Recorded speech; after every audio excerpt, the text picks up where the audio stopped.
인도인이 요리하는 한 카레 음식점. 이곳에서는 카레에 물을 넣지 않는다. 물 대신 들어가는 게 별도로 있다. 너트를 섞어 곱게 갈아놓은 우유. 그리고 체에 걸러낸 새빨간 토마토 페이스트다. 인도에서 카레를 만들 때 기본 국물 맛을 내는 것은 바로 이 두 가지다. 인도 카레가 가진 진한 맛의 비결이 바로 여기에 숨어 있는 것이다.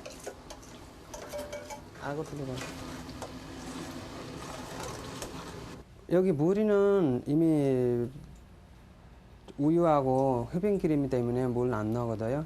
먼저 저거 향신료 다 해가지고 그래비 자체가 만들었기 때문에 무리는 잘 안 들어가요. 그런데 여기 아주 중요한 영양상의 이유가 또 한 가지 숨어 있다. 물, 우유, 기름에 각각 같은 양의 카레가루를 넣고 요리할 때와 마찬가지로 가열했다. 그리고 카레 노란색 색소 성분인 커큐민의 추출 농도를 측정해 보았다.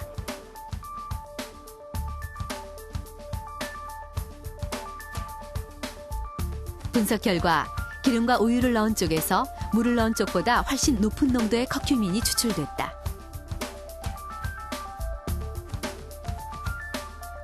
카레의 커큐민은 지용성이다. 따라서 우유와 같은 유지 성분에 넣고 익혔을 때 더 많은 커큐민을 섭취할 수 있다.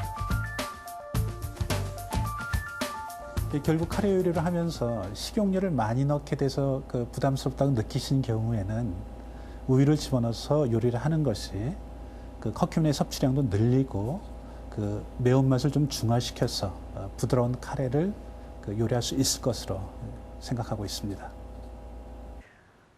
과잉 칼로리 속에 빈곤한 영양 섭취를 하고 있는 현대인의 식탁에 카레는 분명 훌륭한 건강식임에 틀림이 없을 겁니다.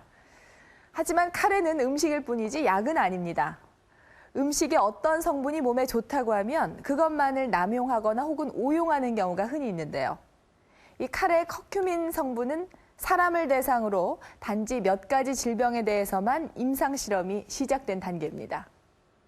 그래서 어느 정도를 복용해야 질병에 효과적인지 혹은 부작용으로부터 안전한지 정확히 입증되지 않은 상태입니다. 당장 커큐민을 식품이 아닌 고용량의 알량으로 섭취하게 될 경우 인체에 어떤 영향을 미칠지는 알 수가 없는 것이죠. 음식으로 꾸준히 섭취하는 것, 이것이 카레로 건강을 지키는 최상의 방법일 겁니다.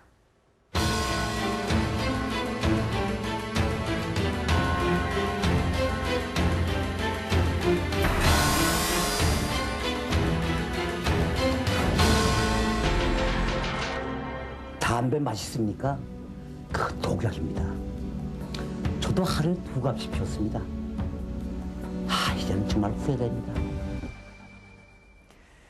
이 광고 기억하십니까? 지난 2002년 폐암으로 세상을 떠난 고 이주일 씨가 생전에 남긴 금연 광고입니다. 이 폐암 말기 상황에서 금연을 호소하던 그의 모습은 보는 사람들에게 큰 감동을 주었는데요. 이를 계기로 많은 사람들이 금연에 동참했습니다.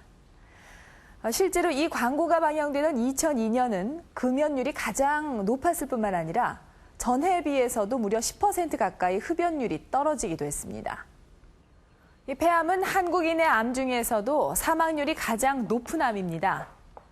사망률이 이처럼 높은 까닭은 이 병이 진행될 때까지 뚜렷한 자각 증상이 없어서 너무 늦게 발견되기 때문인데요. 이 폐암 환자의 무려 80%가 진단할 때는 이미 이 3기나 4기의 말기 상태라는 것은 이러한 사실을 잘 말해주고 있습니다. 이 문제는 발병률까지 지속적으로 증가해서 갈수록 폐암 문제가 심각해질 거라는 점입니다. 소리 없이 찾아오는 공포의 암, 폐암. 이 폐암으로부터 우리의 건강을 지킬 수 있는 방법은 무엇인지 알아봅니다.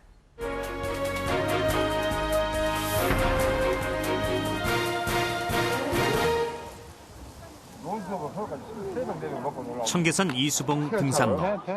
아침부터 찾아온 등산객들로 조용했던 산이 활기를 띈다. 폐암 환자들의 모임인 숨소리회는 한 달에 한 번 이곳을 찾는다. 폐의 기능이 떨어져 있는 이들에게 결코 만만치 않은 코스. 정상에 다다르기도 전에 어느새 숨은 턱까지 차올랐다. 하차 조금만 쉬어. 아이고, 너무 여보가 숨차게 힘들어. 같은 병을 앓고 있다는 이유만으로도 그들은 서로에게 가족 이상의 의미를 지닌다. 막상 암을 수술 끝나고 나서니까 이게 다시 산 기분 돼가지고 그 어떤 그 진짜 동질적으로 같이 모여지게 돼 있더라고요. 그래서 뭐 남녀라든가 연세 많으신 분이라든가 또 적은 사람 어떤 그것도 없고 다 똑같다. 암이란 건 똑같다 해가지고. 그 가운데 유독 눈에 띄는 한 사람. 현재 투병 중임에도 불구하고 산행을 포기하는 법이 없는 연화숙 씨다. 진짜 멀쩡하시네. 멀쩡해. 활동적이라.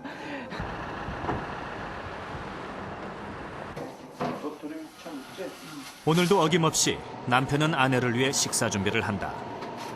됐어요. 아픈 아내를 대신해 집안일을 한 지 3년. 끼니 때마다 새로 밥을 안 치고 반찬을 만드는 일이 이젠 자연스러운 풍경이 되었다.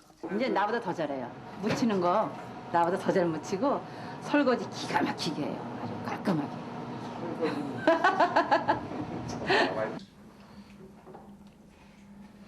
연화숙 씨에게 암이 찾아온 것은 2004년 11월. 평생 담배를 입에 대본 적도 없었던 그녀에게 폐암 3기 판정이 내려졌다. 정신적으로 경제적으로 여유를 누릴만 했대. 네가 병에 걸려서 너 죽으면 너무 억울하지 않느냐. 3년만 더 살아다오. 남편이 눈물을 흘리면서 그 얘기를 하더라. 마음이 좀 착잡했죠.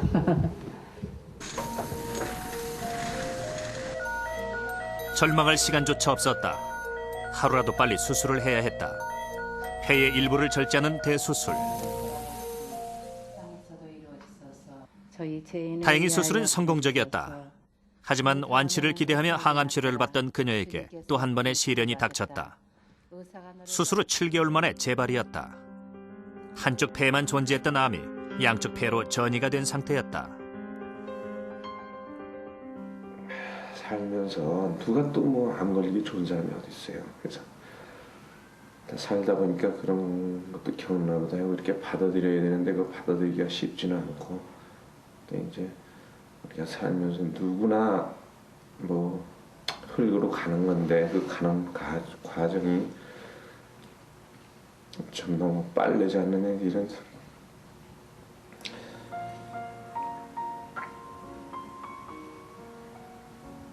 그런 생각을 할 때면 마음이 더 아파요.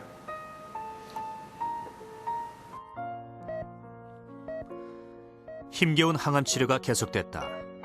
상태는 호전되고 있었지만 동시에 또 다른 고통과 마주해야 했다.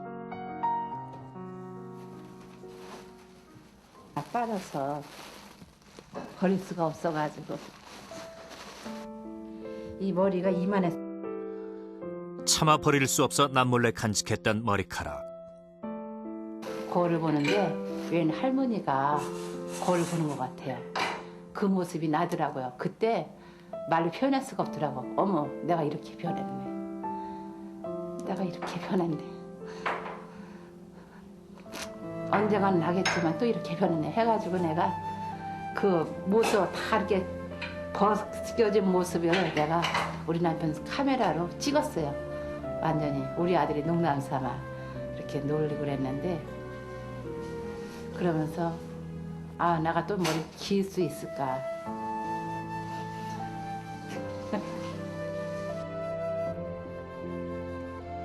하지만 머리가 자라는 만큼 이겨낼 수 있다는 희망도 함께 자랐다.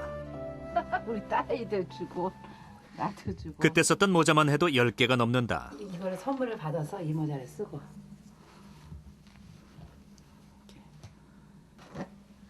빠진 머리를 감추기 위해 한여름에 가발을 쓰는 일도 많았다. 가발 쓰면요 되게 덥고 답답해. 자, 그건데 퍼퍼나 이렇게. 왜 이렇게 덮어놓으세요? 예? 왜냐면 이거 보기가 싫어서 이거 가발 쓰고 싶지가 않거든. 쓰는 일이 없게 해달라고.